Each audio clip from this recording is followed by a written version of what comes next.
Dari stigma awal yang aku bawa begitu sampai lapangan hancur seketika. Karena ternyata hiu ini adalah komoditas perikanan. Jadi nelayan itu nangkap hiu buat jadi duit untuk ngasih makan keluarganya. Sesudah riset itu selesai dan lain-lain, aku mikir kayak wah ini harus ada yang ngerjain sih konservasi hiu ini. Tapi konservasi dengan pendekatan humanis ya. Kalau kita ngomong konservasi jadul gitu yang warnanya kolonial banget, konservasi kan ngomongnya adalah harus dilindungi penuh terus bla bla bla bla bla bla. Tapi ketika kita ngomong komoditas yang ternyata itu juga jadi sumber mata pencaharian penting buat masyarakat, kalau kita ngomongin konservasi yang dilindungi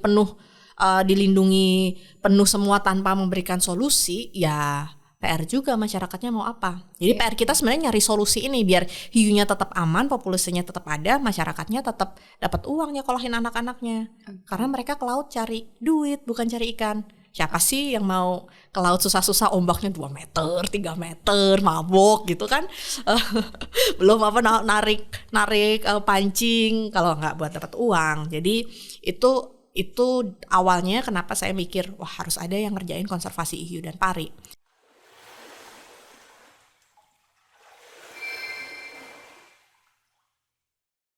Halo teman-teman, kembali lagi di Laut Untuk Semua Podcast. Hari ini dengan saya Alia. Kali ini kita sudah kedatangan tamu yang sangat spesial karena kita akan ngebahas tentang hiu, lebih spesifik, perikanan, dan pastinya tentang ikan pari. Siapa lagi kalau tidak bukan Kak Benaya Simeon. Halo Kak Benaya. Hai Alia. Aku panggilnya Kak Naya aja kali ya. Oke. Biar lebih akrab. Apa kabar nih Kak? Sehat, terima kasih. Ya. Oke. Kak, sebelum kita masuk ke pertanyaan yang pastinya seru banget nih, karena aku bakal spesifik banget sih nanya-nanyanya. Boleh nggak Kak, aku ada satu pertanyaan yang mungkin teman-teman di sini penasaran. Hiu itu sebenarnya menyeramkan kayak di film nggak sih Kak? Serem nggak ya? Yang jelas hiu itu hewan liar ya, hewan buas. Jadi ya jangan dikira kayak peliharaan kucing kita atau anjing kita, pasti beda. Cuman kalau serem ngejar-ngejar kita waktu berenang di laut sih enggak gitu. Itu cuman buatan film aja biar filmnya laku. Sebenarnya kalau nyelam hiunya nggak bakal ngejar kita gitu, nggak akan ngejar-ngejar kita buat gigit, nggak. Oke. Jadi di notes ya teman-teman, hiu tuh nggak apa Kak? Nggak serem. Nggak serem. Oke Kak, sebelum aku nanya-nanya nih Kak, mungkin Kak Naya boleh jelasin sedikit nggak Kak? Kakak nih siapa sih? Mungkin banyak yang belum tahu Kak Naya ini lebih fokus kemana, kenapa ada di sini, dan kenapa ngomongin hiu gitu. Oke, jadi nama saya Benaya Simeon, biasa orang panggil nama panggilan Naya. Nah jadi bener banget udah kalau panggil Naya lebih akrab ya. Pekerjaan saya shark conservationist, shark and race conservationist. Jadi itu pekerjaan yang nggak banyak ya. Jadi konservasionis tuh ngapain sih gitu? Apakah orang kadang ngomong konservasionis, tukang conversation yang ngomong ya, bukan gitu. Saya ngomongin konservasi. Kalau ngomong konservasi, pasti datang untuk melindungi gitu. Jadi nggak friendly terhadap nelayan gitu. Nggak juga. Jadi kita punya warna sendiri conservationist dengan pendekatan humanis dan bagaimana melakukan konservasi dan pengelolaan perikanan dengan berdasarkan science. Jadi kadang buat orang conservationist kerjaannya apa ya? Kadang biar gampang, peneliti hiu dan pari atau peneliti perikanan gitu. Jadi itu mungkin lebih mudah dipahami. Jadi itu pekerjaan saya sehari-hari, ngomongin science, ngomongin shark conservation, ngomongin fisheries management, sampai ngomongin nelayan, sampai kebijakan-kebijakan yang ada, mendukung pemerintah untuk gimana develop atau establish kebijakan-kebijakan yang ada based on science dan data yang ada di lapangan. Pekerjaan saya sebagian besar sih itu. Cuman kalau lihat sosial media saya atau lihat ini, kerjanya enak ya, jalan-jalan gitu, lompat dari pulau ke pulau gitu. Nggak ngerti aja ini udah salon pas di mana-mana ya. Terus kita harus ngomong sama nelayan dengan banyak budaya dan banyak sudut pandang. Itu menarik banget sebenarnya untuk saya pribadi. Jadi itu pekerjaan shark conservationist, ngomongin pengelolaan laut, ngomongin stok populasi biar tidak habis karena dimanfaatkan dan ditangkap, tapi berbasiskan sains dan tentunya dengan pendekatan-pendekatan humanis. Jangan sampai kita ngomong pengelolaan, perlindungan penuh, tapi kita nggak mikirin nelayan harus gimana, keluarganya harus makan apa. Dan disitulah kita harus cari win-win solution dan jadi satu bridging atau satu jembatan antara nelayan, terus pemangku kebijakan, akademisi, dan para pemangku kepentingan gitu. Itu mungkin pekerjaannya moga-moga nggak terlalu membingungkan ya penjelasannya ya. Oke. Kalau dari aku sih sebenarnya itu sangat wow banget ya, karena kayaknya banyak banget yang kamu kerjain di sana ya Kak sebagai peneliti tuh ternyata turunannya tuh banyak banget ya. Kayak bukan cuma satu bidang aja kayak hiu dan pari, tapi ternyata pendekatan juga dengan nelayan ya.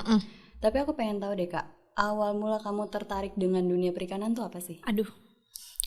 Itu ya, kalau orang ngomong pekerjaannya peneliti hiu, pasti kayak wah gimana jadi hiu dan pari gimana, orang tuh pasti excited gitu. Yes. Ngiranya oke, kayak naik hiu, nyelam ya, ada beberapa yang kerjain itu. Cuman pekerjaan saya kayak kebanyakan ngurusin hiu mati di pelabuhan, ngukur atau ngitung jumlah hiu yang mati, terus ngitung dengan modeling dan statistik dan lain-lain. Terus gimana ceritanya saya kejebak di sini ya? Ya saya terjebak dengan para ikan mati itu, dan ya senang sih kadang jalan-jalan, bukan jalan-jalan, kadang berkunjung ke teman-teman nelayan di banyak pulau. Tadinya di perikanan kesasar. Oke, boleh. Kayaknya menarik sini. Boleh lanjutin Kak. Jadi saya ambil studi itu perikanan tangkap. Bagaimana cara menangkap ikan? Saya harus tahu kalau nangkap teri itu jaringnya apa, nangkap hiu pancingnya yang kayak gimana, nangkap tuna pancingnya yang kayak gimana. Jadi cara memanfaatkan atau mengeksploitasi laut itu seperti apa? Ya memang dengan catatan dengan cara berkelanjutan. Tapi itu kayaknya masih PR agak panjang ya. Tapi bagaimana cara mengeksploitasi laut itu saya ada di situ. Cuman kenapa di situ dulu kesasar? Pengennya nggak di situ. Di mana tuh Kak? Saya pengen kuliah di salah satu universitas swasta waktu itu, pengen ambil komunikasi, tapi namanya orang tua, ngapain ngambil swasta? Di negeri aja. Oke, di negeri. Terus keterimanya perikanan ya, ngejur. Jadi teman-teman mungkin ada istilah menjurai jaring. Kalau jaring nelayan itu rusak, saya harus tahu cara benerin jaringnya. Yes, betul. Terus habis itu ada berapa sisik ikannya, ada berapa gigi ikannya, terserah lah. Jadi itu yang saya pelajari. Jadi waktu pertama kayak ngapain sih gue di sini nih? Ngapain sih nih gue ngurusin ikan mati? Oh ya, pernah juga pergi makan keluarga. Gue harus ke kamar mandi setiap 1 jam untuk gue ngukur kekakuan jenazah ikan. Jadi gue di kantong nih punya jenazah ikan nih. Gue harus ngukur nih setiap jam atau setiap 30 menit dia udah berapa kaku. Oh my god. Ya jadi gue harus ke kamar mandi karena itu tugasnya dari kampus. Jadi kayak kadang gue ngapain sih nih. Cuman setahun 2 tahun pertama akhirnya kayak kerjaan kuliah apa sih nih, gak pernah kuliah. Zaman dulu ya bisa titip absen, tapi sekarang jangan titip absen ya, jangan. Zaman dulu bisa gitu. Setahun 2 tahun pertama ada yang mau nitipin absen. Tahun ketiga udah pada sibuk dan kayak mereka nggak mau nitipin absen. Jadi gue harus kuliah. Nah di situ kayak waktu kuliah dan banyak lapangan, gue kayak banyak berinteraksi sama masyarakat, sama nelayan, terus melihat banyak budaya dan perspektif cara pandang baru tentang Indonesia. Gue kayak, wih enak juga nih kuliah perikanan, apalagi aku suka sains kan, aku suka biologi gitu. Kayak wah oke juga nih, nggak apa-apa lah ngejurai dikit, ikut nelayan dikit, mabuk ikut nangkap ikan di laut naik kapal, nggak apa-apa lah. Yang penting ya itu bisa lihat banyak masyarakat Indonesia dengan budayanya yang kaya, terus bisa lihat ikan itu apa aja. Jadi mulai enjoy di sini, lanjut dapat beasiswa, lanjutin studi, lanjut terus sampai sekarang deh kerja di ikan. Oke, ternyata nggak buruk-buruk banget ya Kak. Dari awalnya nggak kesengajaan, tapi malah jadi bidang pekerjaan utama. Iya. Oke, dari jadi, kesasar. Oke, buat teman-teman kalau yang udah kesasar, jangan balik arah ya Kak. Lebih baik tetap lanjutin aja, kali aja ketemu jalan keluarnya. kalau nanti bukan jalan keluarnya itu gimana? Kalau bukan jalan keluarnya mungkin ada jalan yang Oh lain. iya, oke. Baik, amin. Kita doakan kepada teman-teman yang sedang tersesat. Oke, karena ya ini menarik banget sih yang tadi udah kamu jelasin sedikit tentang background kamu ya. Tapi aku penasaran deh, kenapa pada akhirnya fokusnya tuh lebih untuk konservasi hiu, neliti hiu dan juga ikan pari, Kak? Dulu kan aku kuliah awalnya perikanan tangkap ya. Terus aku ngambil fish behavior, di mana itu sebenarnya irisan dari biologi tentang respon ikan terhadap si alat tangkap. Jadi aku suka banget biologi, tapi aku di perikanan gitu. Jadi aku cari gimana, mana sih yang aku paling suka, ya udahlah fish behavior-nya kayaknya paling cocok. Jadi S1 waktu itu ngambil fish behavior terhadap alat tangkap. Terus habis itu waktu S2 jadi mahasiswa, namanya mahasiswa ya luntang-luntung, setiap ada meeting minta makan gitu, syukur-syukur dikasih uang saku gitu. Terus mungkin saking luntang-luntung itu ada temen yang udah punya topik penelitian belum? Ih belum nih, mana dong yang dibayarin gitu. Bantuin dong untuk hiu. Mau nggak hiu? Oh ya udah deh, bikin proposal coba kan bikin proposal dari nol, nggak ngerti apa-apa gitu. Jadi cari tahu soal hiu. Terus belajar ke Dr. Fahmi, salah satu ahli hiu di Indonesia, di LIPI, sekarang BRIN. Dulu P2O di Ancol. Jadi dari Bogor tuh naik kereta 2 jam lebih lah, belum sama angkotnya. Jakarta Kota gitu kan, kesana Pak ajarin saya hiu. Gak bawa apa-apa, ngerepotin, minta diajarin gitu kan. Terus saya belajar identifikasi dan lain-lain dari beliau. Terus ke lapangan lah saya. Dengan stigma awal, hiu ini hewan yang terancam punah gitu stigma awalnya. Jadi ngomongin hiu, gimana, dari stigma awal yang aku bawa begitu sampai lapangan hancur seketika. Karena ternyata hiu ini adalah komoditas perikanan. Jadi nelayan itu nangkap hiu buat jadi duit untuk ngasih makan keluarganya. Sesudah riset itu selesai dan lain-lain, aku mikir kayak wah ini harus ada yang ngerjain sih konservasi hiu ini. Tapi konservasi dengan pendekatan humanis ya. Kalau kita ngomong konservasi jadul gitu yang warnanya kolonial banget, konservasi kan ngomongnya adalah harus dilindungi penuh, terus bla bla bla bla bla bla. Tapi ketika kita ngomong komoditas yang ternyata itu juga jadi sumber mata pencaharian penting buat masyarakat, kalau kita ngomongin konservasi yang hiu dilindungi penuh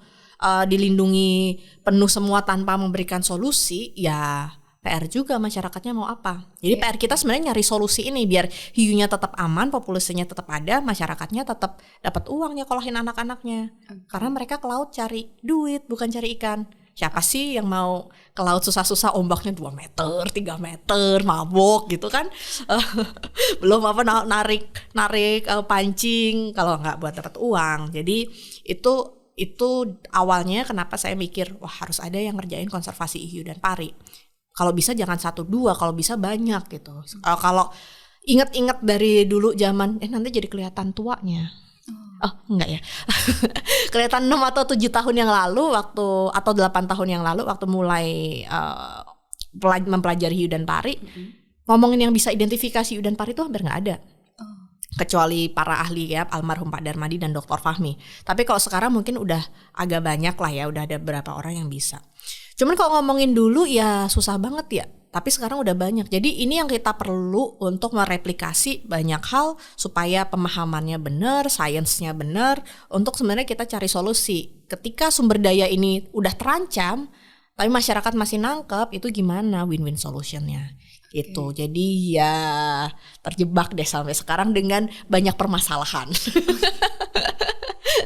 Ternyata kamu selain fokus dengan konservasi dan juga neliti, kamu juga fokus untuk memecahkan masalah orang lain ya Kak? Oh iya, padahal masalah saya juga belum tentu selesai nih. Aduh, cari masalah emang. Oke Kak, tapi itu gimana tuh Kak cara untuk kamu kasih solusi dan edukasi ke masyarakat yang ada di sana yang mungkin masih menjadikan hiu itu mata pencaharian mereka gitu? Oke, hiu dan pari itu menarik karena mereka di beberapa desa yang mentargetkan hiu dan pari itu adalah perikanan paling menguntungkan. Jadi misalnya mereka sehari 1 bulan misal dapat 1 juta. Kalau mereka ngelakuin konservasi atau dibatasin dong, jangan nangkep 10 ekor lagi, nangkepnya 2 ekor aja biar 8 ekornya bisa berkembang biak. Berarti dari sebulan dapat 1 juta, mereka kan dapat paling 200.000 kan. Nah, gimana sebenarnya cari uang 800.000 supaya keluarga ini tetap bisa makan? Yes. Jadi logika sederhana aja, ketika kita ngomong ke nelayan, jangan nangkep 10 ekor dong, nangkep 2 aja dulu, kita coba mereka nanti tambah banyak apa enggak gitu. Kita pakai pendekatan bahasa yang mudah. Betul. Tapi mereka akan tanya ke kita, terus kalau kita ngelepasin yang 8, kan 8 ini jadi duit, gimana anak gua makan? Pertanyaannya gitu. Jadi ternyata istrinya bisa nenun. Gimana nenun ini ternyata bisa dipasarin, dimasukin dekranasda atau apa. Dapat income lagi. Kalau misalnya istrinya bisa masak, terus bikin abon, bikin kerupuk, ternyata enak, itu bisa dijual. Jadi yang kerugian dari nggak nangkep 8 ekor ini ternyata bisa juga di shifting ke pekerjaan lain yang kita bisa juga promote pekerjaan itu jadi menguntungkan untuk keluarga ini. Nah, itu yang sebenarnya potensi-potensi itu yang sebenarnya bisa mungkin menyelesaikan permasalahan gimana sih supaya nelayan ini nggak nangkap hiu. Terus ada juga yang di satu lokasi juga ada area kawasan perlindungan untuk anakan hiu. Tadinya nelayan pasang jaring nih di sini. Karena pasangnya gillnet atau jaring insang, anakan hiunya nggak sengaja ketangkap mati. Ketangkap di jaring yang udah direndam beberapa jam. Terus kita bilang, jangan pasang jaring dong, kan mereka nanya. Terus kita nangkep pakai apa? Nontonlah kita film Discovery Channel atau Net Geo. Kayaknya bubu seru nih. Iseng aja, coba bubu, pasang aja bubu. Berhasil, dapat ikan karang yang katanya Mbak ini ikan pesawat gitu. Maksudnya ikan pesawat apa ikannya naik pesawat? Apa sih maksudnya? Ikan ekspor. Oke. Mbak gara-gara bubu dapat ikan pesawat. Jadi sekarang aku dikenalnya di sana kakak bubu. Karena memperkenalkan bubu ke nelayan-nelayan di sana ya kan. Jadi ya itu ya, shifting itu yang sebenarnya gimana sih mereka nggak nangkap hiu tapi dapat duit juga. Terus ada pengalaman lain yaitu teman-teman di Timur Indonesia, ada nelayan-nelayan Sulawesi yang dengan senang hati berlayar bulan-bulanan ke Timur Indonesia untuk cari telur ikan terbang. Waktu aku tanya sebelum cari ikan terbang, teman-teman ini nangkap apa? Mereka ngelakuin ini shark finning. Tahu shark finning nggak? Apa tuh, Kak? Sirip hiunya dipotong, hiunya dibuang di laut. Itu mati nggak sih, Kak? Mati lah. Tapi mereka kan yang penting dapat hiunya, dapat siripnya. Dapat duit kan. Tapi ketika mereka dari pulau-pulau itu mereka lihat telur ikan terbang banyak juga nih. Mereka berhenti finning shark. Mulai mereka ngelakuin penangkapan telur ikan terbang. Ya bukan berarti itu sustainable juga ya, harus dikaji juga. Tapi sebenarnya kalau ada shifting pekerjaan lain yang juga dapat uang, nggak ada kok orang yang dengan senang hati nangkep hiu kalau kegigit. Kalau nggak kegigit salah ya. Kalau kegigit gitu kan, karena waktu dia narik kadang dia masih hidup kalau si perendaman atau soaking time-nya itu nggak terlalu lama. Waktu kan dia pakai bait ya, bait itu apa sih? Umpan. Nah, si hiu ini makan. Tapi kan kadang si hiu ini ketika dia makan umpan dia masih bergerak. Terus kadang dia ngeluarin lambungnya nyoba biar lepas dari pancing itu dan segala macam effort obstacles buat keluar dari si pancing itu. Terus ketika ditarik kadang masih hidup kan, kadang masih hidup, kadang masih mati tergantung. Nah itu kan bahaya buat nelayan tuh. Nah itu yang mereka juga kadang ya sebenarnya kalau ada pekerjaan lain atau opsi lain yang mendatangkan uang untuk mereka juga nggak dengan senang hati sebenarnya akan cari hal yang lebih mudah dan lebih nggak membahayakan. Nggak mengambil resiko ya Kak? Ya benar. Tapi Kak, selama kamu mengedukasi mereka atau selama kamu memberikan solusi yang baik nih dengan cara-cara tadi, itu pernah ada kesulitan nggak Kak dalam mengedukasinya? Kesulitan sih banyak ya, apalagi sebagai seorang perempuan single gitu datang ke lapangan. Nanti kita jadi ngomongnya gender nih. Jadi kadang ditanya, Mbak ngapain sih sendirian ke lapangan susah-susah kerja? Kenapa nggak jadi istri saya aja ketiga, keempat gitu. Kadang kayak, aduh itu mungkin buat orang lain nggak susah, tapi buat aku itu obstacles banget sih. Gue nih mau ngomongin hiu, pengelolaan laut sehat dan lain-lain, malah tawarin jadi istri gitu. Itu kayak lebih susah daripada nge-research hiu ya Kak. Terus mau ngomong nolaknya enggak tuh juga gimana. In some point that's sad, itu sedih. Tapi in some point kayak ketika di lapangan ditanyain itu kayak antara kocak, ketawa atau gimana. Tapi di sisi lain iya itu sedih gitu. Maksudnya pandangan orang ke ke seorang perempuan yang bekerja di lapangan. Terus mereka kayak ngapain sih lu gitu. Tapi di sisi lain kayak gue mau jawab apa ya, kalau gue langsung ngamuk juga pasti dimarahin. Paling ketawa-ketawa kayak aduh pak gitu, emang kuat berapa sih apa harnya gitu, berapa kapal gitu. Ya itu pinter-pinternya kita. Itu susah menurutku awal-awal kayak aduh harus jawabin apa nih gitu. Kayak awkward. Tapi itu yang pertama. Terus kedua cara komunikasinya ya memang ujung-ujungnya ujung-ujungnya duit. Kalau kita ngomong jangan tangkap hiu supaya lautnya sehat, bisa jadi mereka tuh nggak kenal laut sehat itu kayak gimana. Iya benar. Buat mereka laut ya kayak begitu-begitu aja gitu. Mereka kalau kita dapat kita tuh dapat banyak enlightenment lah, kita dapat banyak pencerahan laut sehat itu kayak gimana, yang biru, yang kita bisa berenang. Tapi buat mereka tuh kayak mereka nggak tahu laut sehat itu kayak gimana. Dari kecil ya laut ya begitu aja, ada ombaknya, ada ini, mereka nggak ngerti. Jadi itu yang jadi tantangan ya untuk memperkenalkan supaya nggak habis. Emang pernah habis? Ya banyak banget yang pertanyaan kayak gitu kan Kak. Terus ada juga peribahasa mereka yang bilang selama masih ada daun di pohon ikan nggak akan habis. Kan bingung juga ya mau ngomong apa gitu. Itu yang kalau kita ngomong Pak dulu penelitian zaman Belanda ikan ini ada sekarang udah nggak ada lagi gitu. Mereka kayak zaman Belanda tuh penjajahan, dibohongin kamu Mbak gitu kan. Jadi ya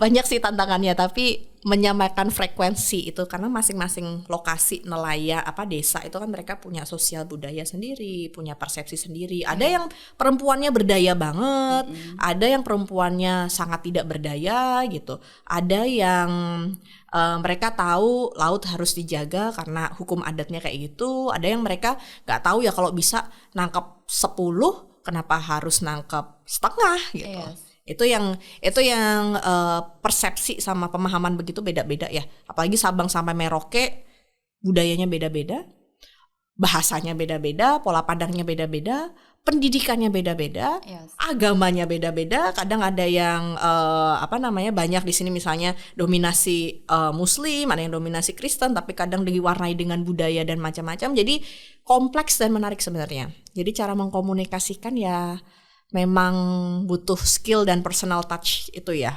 Gimana cara kita meyakinkan Pak coba dulu dong gitu, siapa tahu ini lebih banyak duitnya. Oke. Berarti ketika take action dan hasilnya itu ternyata lebih banyak, baru sadar tuh ya Kak ya? Ya, mereka baru percaya. Jadi memang perlu ada 1 atau 2 orang yang nyoba dulu, mereka baru percaya. Karena ya itu ya, mereka teman-teman nelayan itu kayak nggak gampang percaya, apalagi kita dari luar, bukan orang situ. Terus habis itu kita ngomong ide sesuatu yang mereka nggak ada di persepsi mereka. Terus kita ngomong sesuatu yang baru, kayak kita harus buktiin dulu. Kalau pengelolaan perikanan itu bisa, konservasi itu bisa dilakukan, dan pengelolaan itu sangat mungkin dilakukan dengan banyak catatan gitu. Kak, aku jadi penasaran deh, sebenarnya tuh hiu itu semua spesiesnya itu termasuk hewan langka, atau memang ada sih hiu yang boleh ditangkap dan dikonsumsi? Ini susah nih, ini agak tricky nih, karena aku secara conservationist, tapi di sisi lain nelayan juga butuh itu. Dan sebagai catatan, hiu dan pari itu sudah kita konsumsi dari mungkin beratus-ratus tahun yang lalu. Bahkan ada riset dari Jepang, kalau nggak salah orang Jepang tuh udah makan hiu tuh dari tahun 1600 atau 1700. Kalau kita karena nggak tercatat dengan baik, kita nggak tahu ya. Tapi kalau kita lihat di banyak lokasi di Indonesia, banyak banget hiu dan pari itu jadi makanan lokal. Kayak misalnya bagar hiu di Bengkulu, gulai di Aceh, panggang pari di Pantura, sate hiu di Lombok. Itu kan sebenarnya makanan lokal ya, nggak mungkin setahun 2 tahun itu jadi resep gitu. Menurutku itu udah agak lama. Jadi pertanyaan besar, sejak kapan kita makan hiu itu juga jadi catatan. Tapi di sisi lain si hiu ini bisa dibilang udah kayak dinosaurus. Dia berevolusi terakhir tuh 200 juta tahun yang lalu atau 300 juta tahun lalu. Terus dia taksa ikan yang berhasil beradaptasi di macam-macam ekosistem. Di sungai ada hiu sungai.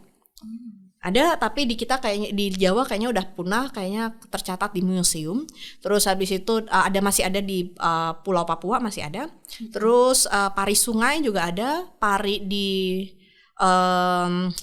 Brekis tuh air payau itu juga ada, di coastal ada, laut dalam ada. Jadi hampir di semua relung ekosistem hiu dan pari itu ada.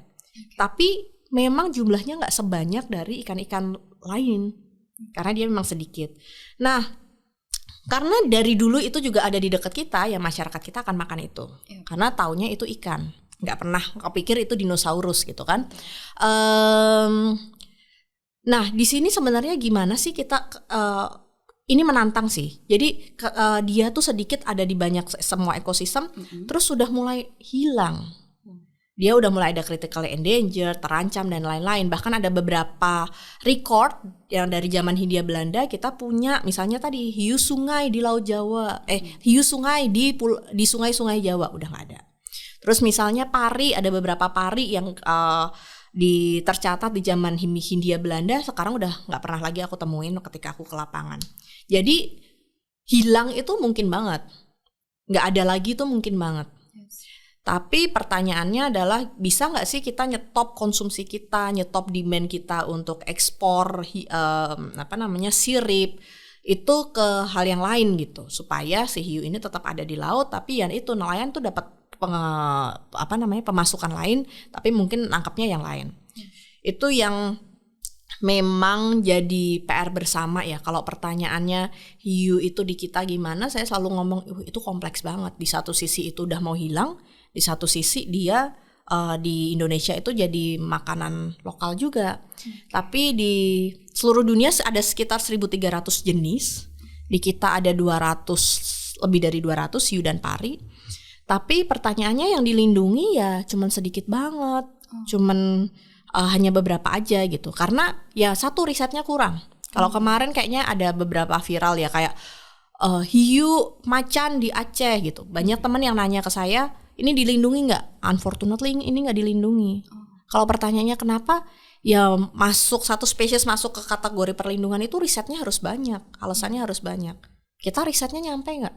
Terus kalau itu dilindungi penuh, nelayan kita harus gimana nih masalah sosial ekonominya?